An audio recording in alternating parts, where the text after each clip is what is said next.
ዛሬ ቤት መግዛት ፈልጋችሁ ምን አይነት ቤት ላይ እንወስን ላላችሁ እጅግ በጣም ምርጥ ቤት በጥሩ ዋጋ ለሽያጭ በአዲስ አበባ ውስጥ አያት አካባቢ ነባር ፋይል ዲጂታል ካርታ ሲሆን በባንክም በካሽም ለምትገዙ ሰዎች ወሳኝ ቤት ነው። እጅግ በጣም ዝንጥ ያለ የምትወዱት ቤት። ይህን ቤት ሳታዩ ሌላ ቤት እንዳትወስኑ ሙሉ መረጃውን አድምጡት።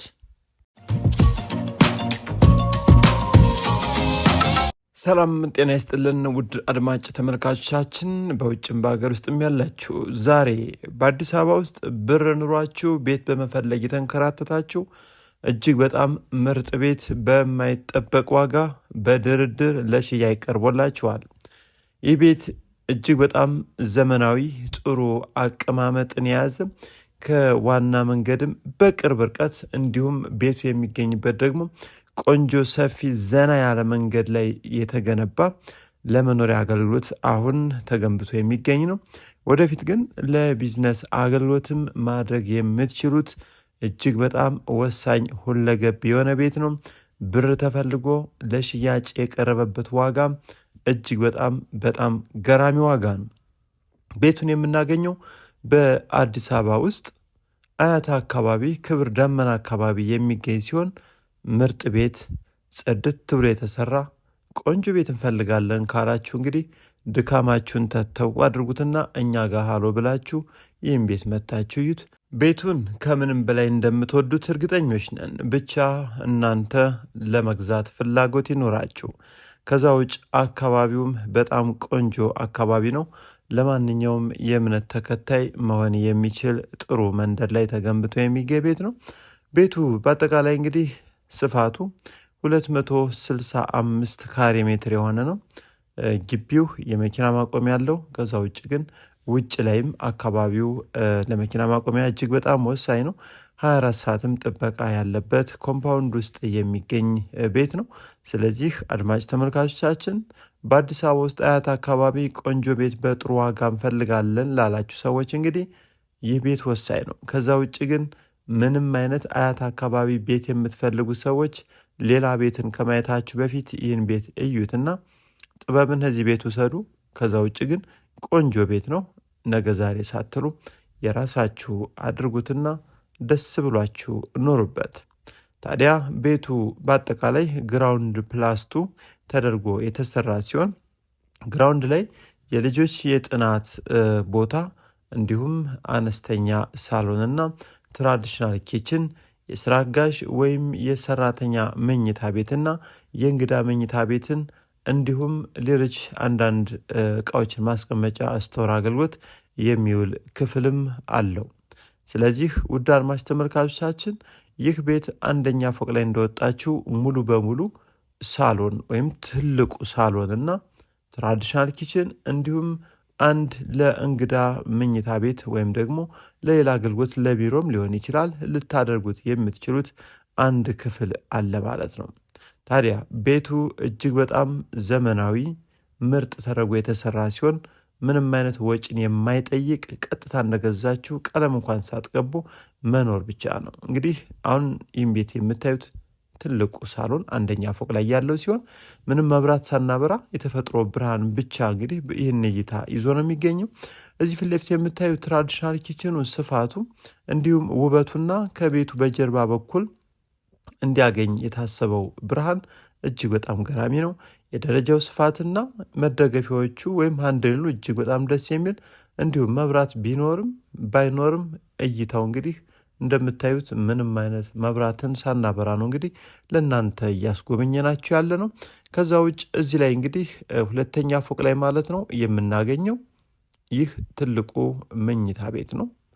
እንግዲህ ትልቁ መኝታ ቤት ስፋቱ እጅግ በጣም ደስ የሚል ጥሩ ቀለምና እጅግ በጣም የሚያምር ዲዛይን እንዲሁም ቆንጆ በረንዳ ያለው ሲሆን መልበሻ ክፍሉ፣ መታጠቢያ ክፍሉ ሁሉም ጃኮዚ ሳይቀር የተሟላ ነው። እንግዲህ እንደምታዩት መልበሻ ክፍል ቁምሳጥኑ በቀኝም በግራም በኩል እጅግ በጣም ማራኪ በሆነ እንጨት ስራ የተገጠመ ሲሆን ከዚህ እንደገባን የምናገኘው ጃኮዚ ከነ ሻወር ቦክሱ በዚህ በምታዩት መልኩ እንግዲህ አምሮና እጅግ በጣም ተውቦ ነው የሚገኘው።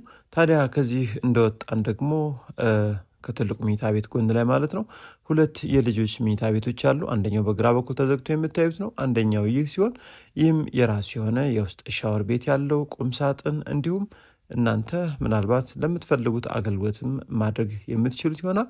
ምክንያቱም በቂ የሆኑ የመኝታ ክፍሎችን ይዞ ነው የሚገኘው። እንግዲህ ሁለተኛ መኝታ ቤት ነው።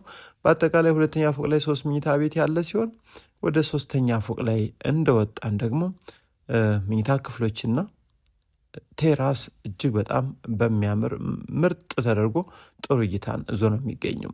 እዚህ ላይ ሁለተኛ ሳሎን ነው ያለው። ምናልባት እንደ ባር አገልግሎትም እንዲሰጥ ታስቦ የተገነባ ይመስላል። ከዛ ውጭ ፊት ለፊት መታጠቢያ ክፍል አለው። እንግዲህ እንደምታዩት ይህን ይመስላል። ፊት ለፊት ቆንጆ ቴራስ አለው። ስለዚህ አድማጭ ተመልካቾቻችን ይህ ቤት ምንም አይነት ወጪን አይጠይቅም። ምንም የምታስተካክሉት የምትቀይሩት አንዳች ነገር የለም። ከእናንተ የሚጠበቀው ቀጥታ ይህን ቤት መጥቶ አይቶ ገዝቶ መኖር ብቻ ነው። እዚህ ላይ ሻወር ቤት አለ። ይህ ሻወር ቤት እንግዲህ እዚህ ጎን ላይ ላለው ተዘግቶ ላይ ያያችሁት አንድ መኝታ ክፍል ሲሆን ቤቱ በአጠቃላይ እንግዲህ መኪኖችን 3 እና ከዛም በላይ መያዝ የሚችል ነው። ከዛ ውጭ ቤቱ ፊት ለፊት በድንጋይ ጥርብ የተሰራና የተዋበ ምክንያቱም ቤቱ ለራስ ተብሎ የተገነባ ቤት ነው። ለሽያጭ ተብሎ የታሰበ አይደለም። የተወሰነ ጊዜ እንግዲህ የተኖረበት ቤት ነው። ቤቱ በእርግጥ መብራት ሲስተሙ እያንዳንዱ የፓርቲሽን እና የዲዛይን ሁኔታ የተጠቀማቸው የቀለማት ስራዎች ሁሉም ነገር በጣም አስገራሚና ዘመናዊ ተደርጎ የተሰራ ነው። 265 ካሬ ሜትር በ60 ሚሊዮን ብር ይህን ቤት እንግዲህ ጥሪ ነው በዚህ ዋጋ ለሽያጭ አቅርቦላችሁ ነው የሚገኘው። አያት ክብር ደመና አካባቢ ይገኛል። ለዋና አስፓልት ቅርብ እንግዲህ ስትኖር እዚህ አካባቢ ባንኮች፣ ሱቆች፣ ትምህርት ቤቶች ሁሉም ነገር ትራንስፖርት ሳይቀር አመች ነው።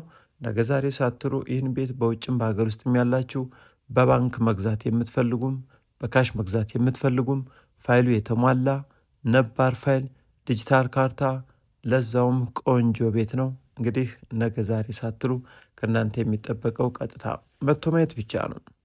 ስለዚህ ይህን ቤት ለማየት ስትመጡ በዚህ አካባቢ በ250 ካሬ ሜትር በ500 በ400 በተለያየ የካሬ አማራጭ አለ። በእርግጥ ከነዛ ቤቶች ይህን ቤት መርጠን ያቀረብነው ጥሩ ቤትና ዋጋውም ድርድር ስላለው እንዲሁም ዋጋውም እጅግ በጣም ከሚጠበቅ በታች ዝቅ ተደርጎ የተጠራ ነው። ለምን ይህ ዋጋ ቀነሰ ትላለህ ልትሉ ትችላላችሁ። ከተለያዩ ቤቶች ከቤቱ ሁኔታ አንጻር ሲታይ ግን ዋጋው ቆንጆ ነው። እንግዲህ በርካቶች እያዩት ነው። እንዳትቀደሙ። በውጭም በሀገር ውስጥ ያላችሁ ወኪሎቻችሁን አሊያም ራሳችሁ መታችሁ ማየትና መጎብኘት ትችላላችሁ። በቪላም በፎቅም በአካባቢው እጅግ በጣም ምርጥና ዘመናዊ ቤቶችን አሰባስበን ይዘናል። የዛሬውን መረጃ ያቀረብኩላችሁ እኔም ማረሌ ነኝ። አብራችሁ ስለቆያችሁ ከልብ አመሰግናለሁ። መልካም ጊዜ